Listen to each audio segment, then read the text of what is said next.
Out there online at the moment who are legitimate. There are a couple of guys, and you'll know who they are. You'll know the serious ones. Just don't get infatuated with anything. Take hype with a grain of salt.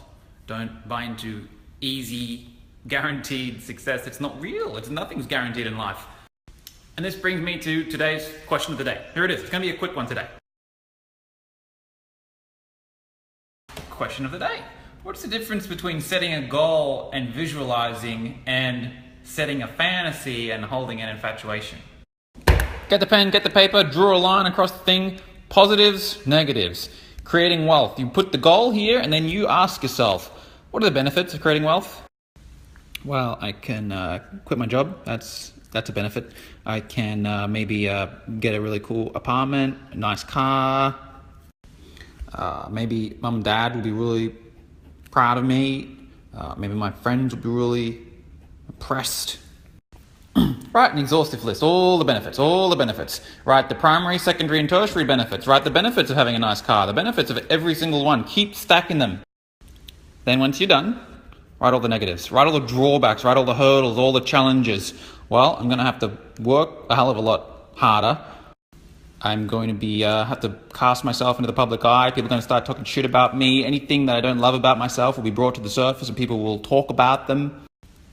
Friends and family members will become jealous. They won't like what's going on here. They will talk shit. I will lose friends. I'll shift away.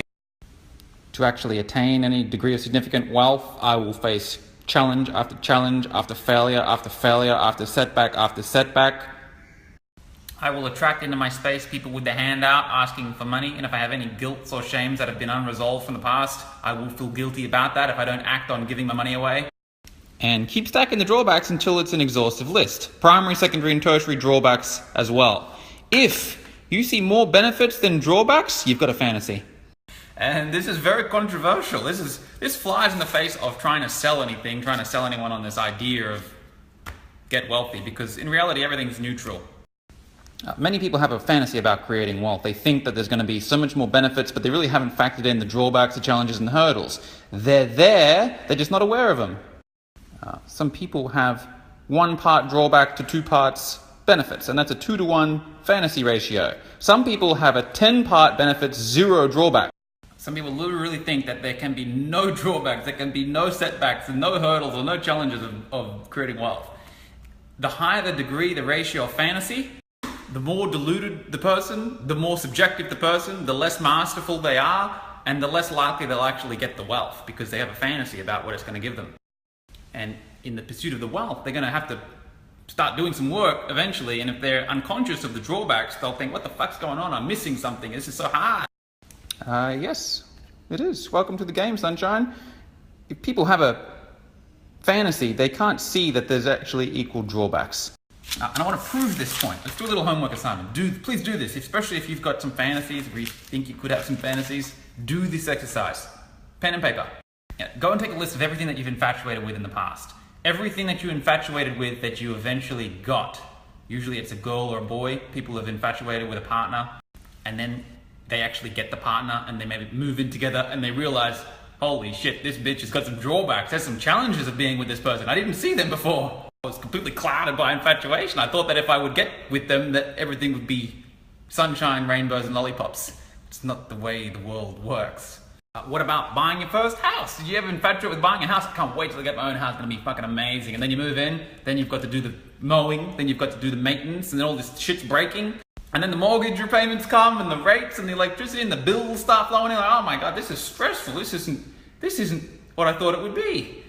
Cars, pets, marriages, children, a college degree, a certain job, a certain promotion, whatever it is, if you infatuate with it and you foresee that there's going to be more benefits than drawbacks, the degree of the ratio of your infatuation will be equal to the degree of your ratio of resentment when you realize the truth.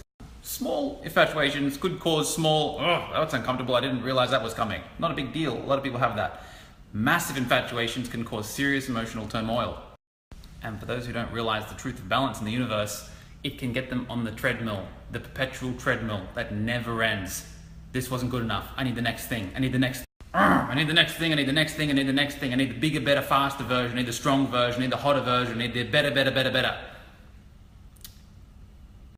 And it's got little to do with how much you actually succeed. You see people into the millions, into the 10 millions, into the 100 millions in net worth, they get there and they're not fulfilled.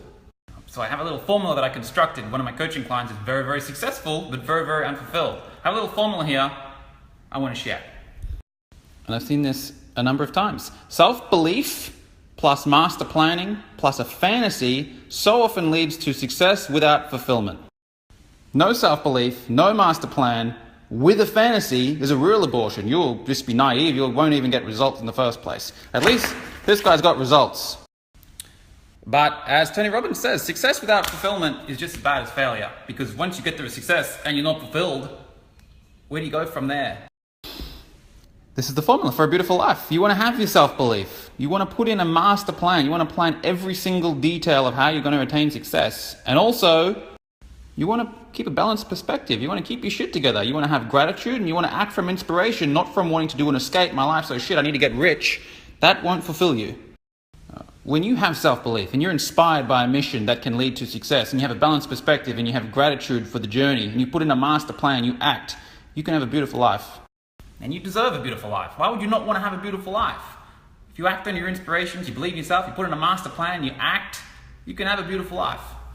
And by the way, before I go, if you tried to do this and you're in a situation now, maybe you have a kid or you have a partner and you can't see the drawbacks yet, or you've got what I call new money and you've just come into wealth and you're brand new to the experience and you're only seeing the positives and the benefits, just wait. The other side will emerge eventually. Hold me to it. Infatuation plus time equals resentment. If you go and attach an expectation of one-sidedness to any one thing in your life, eventually that which you infatuate with will reveal its other side. And if you're not prepared for that, it will piss you off and you'll be comparing them to a fantasy and you'll think something's wrong with them or something's wrong with you. Nothing's wrong with them and nothing's wrong with you. That's the order of the universe. It always has been and it always will be. If you don't want to play by those rules, you'll be unfulfilled.